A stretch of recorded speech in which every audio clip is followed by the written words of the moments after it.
Hola, bienvenidos a Pensar Economía. Hoy vamos con uno de los temas más sensibles que puede presentar el panorama de cualquier país, que es lo que pasa con el empleo y con el desempleo. Ya Nico nos va a dar los detalles. Bienvenido. ¿Qué tal, Pepe? Buenas noches para todos. Efectivamente, vamos a hacer foco en el mercado de trabajo, cómo están evolucionando estas variables, en lo que se configura como un año de desaceleración económica, con algunos desafíos, algunas restricciones en algunos sectores, el caso de la exportación, el turismo. Y a mí en lo particular es uno de los indicadores que sigo con más atención, porque las variables de los precios, y eso ya vamos a ver más adelante, que pueden incidir en el salario, en la evolución de la inflación, etcétera, tienen una dinámica, que ya la hemos profundizado. Pero este tema del empleo es importante, ¿por qué? Porque en definitiva todo lo que es la actividad económica, en buena medida la resultante positiva que tiene que dar es buenos niveles de empleo, un empleo que si puede ser cada vez mejor calidad, mejor, pero sobre todo que ante un escenario como este, que se plantea como restricciones, no se resienta. Y vamos a compartir la primera gráfica. Nosotros en el mercado de trabajo podemos medir muchos indicadores. El central, si bien muchas veces se habla de la tasa de desempleo, el dato central es la tasa de empleo. ¿Por qué? Porque es a partir de esta donde se deduce el resto. Y lo que vemos, la tasa de empleo, ¿qué es? Es la cantidad de personas que trabajan, y esto es un determinado criterio del Instituto Nacional de Estadística, digamos bastante poco exigente, tiene que haber cumplido una determinada cantidad de horas de trabajo en la semana previa a la consulta. No es que tengan un empleo formal, claro, 8 horas, no, es más amplio. Pero bueno, se considera trabajadores esas personas. El porcentaje sobre la cantidad de personas de más de 14 años, es decir, la que tienen edad de trabajar. Y la verdad que los últimos datos a mí me han sorprendido porque ha habido una caída bastante fuerte. No es para, como se dice habitualmente, decir, una luz amarilla, más bien un llamado de atención. Porque los niveles de empleo han estado en niveles récord en los últimos años. ¿Esto es pérdida de empleo, Nico, concretamente o no? Esto es pérdida de puestos de trabajo en sectores como la construcción, algunos sectores de la industria, también algunas economías de frontera que han tenido el impacto de la devaluación Free shops, comercios en la frontera. El comercio en la frontera particularmente y también el comercio en general ha perdido unos puestos de trabajo. Y entonces, exactamente, lo que yo quería comentarles es que es a partir de niveles altísimos. Entonces, ahora la tasa de empleo baja abajo del 60%, incluso abajo del 59%, está en 58,8%. Y digamos, es una llamada de atención. Son niveles de empleo que teníamos en el año 2013, que eran muy buenos de todas maneras. Después se llegó a niveles récord, más del 60%. En Uruguay prácticamente nunca se había dado un nivel de empleo del 60%. Y ahora ha tenido una fuerte caída por un par de meses consecutivos, bastante fuerte. Hay que ver qué pasa en los próximos meses, si esto define un nuevo nivel, o eventualmente sí, esperemos que no.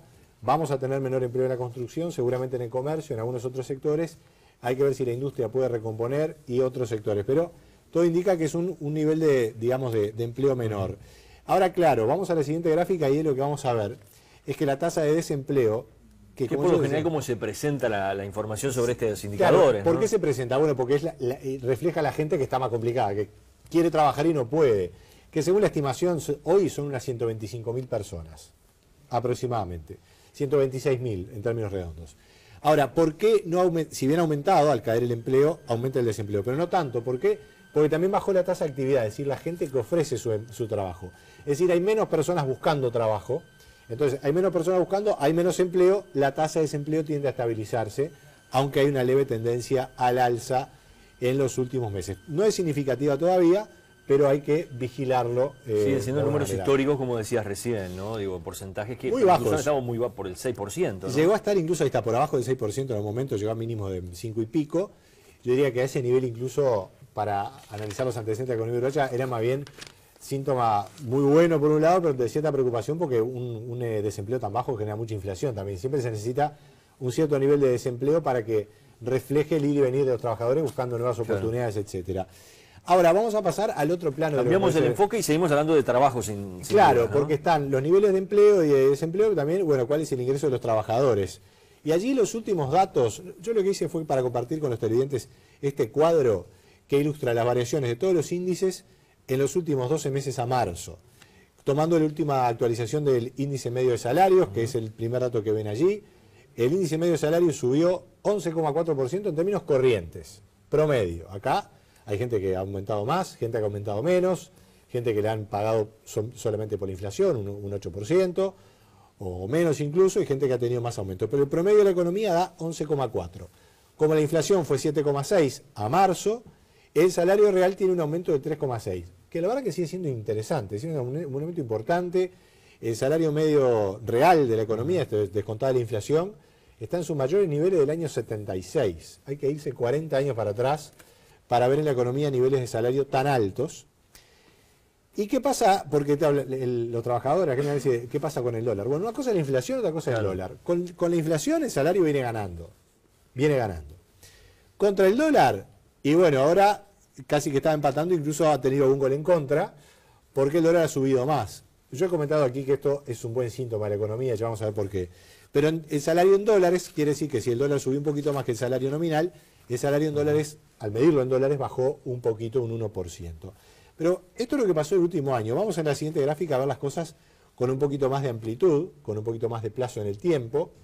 Yéndonos desde el año 2006 hasta acá, el salario real, esto es lo que decíamos recién, descontado por inflación, ha aumentado más de 40%. Es decir, el trabajador promedio en el año 2006 ganaba 100, hoy gana 140 en términos efectivos. Es un aumento persistente, además viene... Yo tomé el 2006 porque ya ahí la crisis estaba ya superada, digamos, entre comillas, y empezaba un avance, digamos, por encima de los promedios. Y la verdad que es muy, muy fuerte. Cuando vamos al salario en dólares, que es una manera de medir la competitividad también, porque nosotros podemos decir, bueno, Uruguay está caro o no está caro en dólares. Y bueno, depende cuánto gana un trabajador. Eso es lo que va a derivar en el resto de los servicios. Por supuesto, también incide la productividad de los trabajadores. Pero dejando el tema productividad de lado, esta es la variable que importa. Y ha tenido una caída en el año 2014 y en este año una pequeña baja. Seguramente si el dólar se sigue fortaleciendo, esto vamos a ver que baja un poquito más. Pero el salario en dólares de los uruguayos en promedio, fíjate, estaba en 100 en el 2006, ahora está en 200, más de 250. Es decir que Eso abrió puertas a muchos uruguayos, por ejemplo, en materia de viajes, de compras en el exterior, ¿verdad? Claro, el poder adquisitivo, sobre todo de bienes y servicios importados, ha aumentado muchísimo. Porque claro, el resto de los servicios los compramos y los vendemos entre nosotros, digamos, pero en lo que tú bien decís, la capacidad de compra de bienes externos aumentó muchísimo y con eso la calidad de vida, obviamente. Electrodomésticos, viajes, maquinarias, todo eso tiene mayor poder adquisitivo. Ahora se corrigió, lo de 2013 fue un pico un poco excepcional porque el dólar estaba tan bajo, estaba planchado, que cualquier salario era, realmente en dólares parecía un país europeo, estaba menos de 20 pesos el dólar. Después subió y ha seguido subiendo y eso se ha ido moderando. A mi juicio es algo que para la economía le va a servir moderar el salario en dólares. La tendencia es esa, Nico. Claro, que no quiere decir que caiga en términos reales. Si el salario empata la inflación, se mantiene en términos reales, y el dólar sube por encima de la inflación, bueno, puede ser que el salario baje en dólares, pero que mantenga su nivel en términos reales. ¿Qué quiere decir? Que la canasta promedio del IPC, que tiene algunos productos importados, hay otros que se van a moderar y por lo tanto en promedio van a mantener su poder adquisitivo. Eso es lo que se está perfilando. Seguramente la tendencia sigue este año, sin demasiados cambios, demasiadas estridencias. Ustedes han visto que el dólar había tenido un gran empuje, después tuvo una baja. Tiene picos ahí, ¿no? Sí, ha tenido una baja, ahora se volvió a recuperar. Digamos que con fluctuaciones, una tendencia al fortalecimiento moderadamente. Ahora, el PIT-CNT en el último acto del 1 de mayo, incluso antes había divulgado un informe del Instituto Cuesta Duarte, que enfocaba otro tema del capítulo salarial y son los salarios más bajos. Y aquí graficamos los datos que planteó el Instituto Cuesta Duarte, que dividió en estratos. Por un lado, los trabajadores que ganan menos de un salario mínimo, esto no es legal, pero bueno, hay gente que todavía está con algún salario de esos, son pocos, pero la mayoría están a nivel informal, obviamente. Después están los que ganan entre el salario mínimo, que es casi 10.000 pesos, y 15.000 pesos, los que ganan entre 15 y 20 y los que ganan más de 20, que son una cantidad, ¿verdad? Son casi 700.000, es decir, ha habido un gran avance salarial, por algo el salario promedio aumentaba. Aquí están tirando mucho para adelante esto. Pero a PIT-CNT le preocupan los que están más abajo, que sumando las dos primeras columnas son casi 690.000 aproximadamente. Casi 700.000. Sí, casi 700.000. Casi un 40% de la población trabajadora total. Aquí hay no solo trabajadores asalariados, también hay cuentapropistas, algunos pequeños empresarios que ganan unos pocos pesos. Es decir, un escenario de que todavía está pendiente una mejora para estos trabajadores. ¿Cuál es el dilema acá? El dilema es que ya la economía no tiene la capacidad de incorporar masivamente empleo como lo hizo cuando estaba construyendo ese Monte de Plata o los mejores años del turismo. El Uruguay incorporó mucho trabajo en muy pocos años, varios miles de puestos de trabajo como veíamos en la gráfica.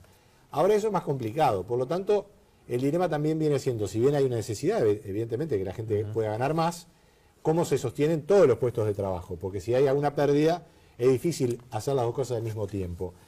Aquí además hay un tema de productividad. Yo lo estuve hablando con algunos economistas de Cuesta Duarte y para finalizar el razonamiento hay dos planos de la reivindicación salarial o de la dinámica salarial. Una es, bueno, los trabajadores organizados, los sindicatos que reclaman y negocian mejor salario estando en sus mismos puestos de trabajo. Bueno, yo el año pasado era operario en un taller, ganaba 12.000, ahora quiero ganar 16. Bueno, este año serán 14 y dentro de 2 años... Eso es una... Lo otro, que a mi juicio es lo que más dinámica tiene la economía, es que los trabajadores han cambiado de empleo.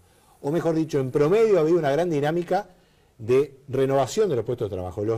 Las áreas de trabajo que pagan menos se han reducido. En la industria, por ejemplo, la industria textil se ha reducido muchísimo, no pagaba bien, y ahora hay otras industrias que pagan mejor. Tal vez no son la misma cantidad de puestos de trabajo, claro, pero en promedio pesa. En los servicios lo mismo. Entonces, esa dinámica es mucho más intensa a largo plazo que lo otro. Y cuando se discuten los temas del TISA y la economía de servicios, abrir o no la economía, por detrás está en juego esto.